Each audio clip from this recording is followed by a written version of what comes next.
La vitamine B12, la cobalamine. Action.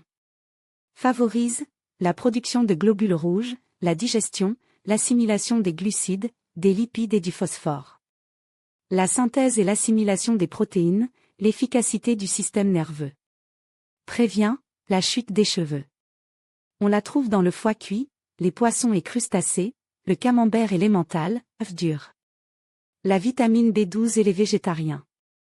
S'ils ne prennent pas de suppléments en vitamine B12, les végétaliens végans ont un risque élevé de déficit, surtout à partir d'une année sans produits animaux. Les symptômes peuvent survenir au bout de 5 ans, tout dépend de la personne.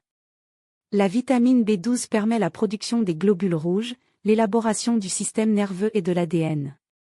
Les effets d'une carence peuvent se manifester de plusieurs façons: faiblesse, fatigue, essoufflement, constipation, engourdissement aux extrémités, perte de mémoire, désorientation, paranoïa, irritabilité. Petit à petit, le système nerveux se dégrade. Une personne peut présenter un seul ou plusieurs de ces symptômes.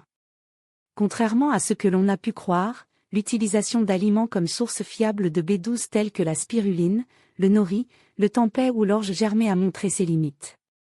La supplémentation, essentielle chez les végétaliens végans, peut se faire de 3 façons. Par un complément de 1 microgramme 3 fois par jour. Par un supplément de 10 microgrammes quotidiennement. Par un supplément hebdomadaire fournissant 2000 microgrammes. En effet, les plus petites quantités de vitamine B12 sont mieux assimilées, la prise quotidienne d'un seul supplément de 10 microgrammes de B12 assurant une quantité absorbée égale à 3 prises de 1 microgramme par jour, c'est sans doute la solution la plus économique de consommer morceau par morceau un comprimé fortement dosé. N'hésitez pas à partager cette vidéo, à bientôt pour de nouveaux conseils.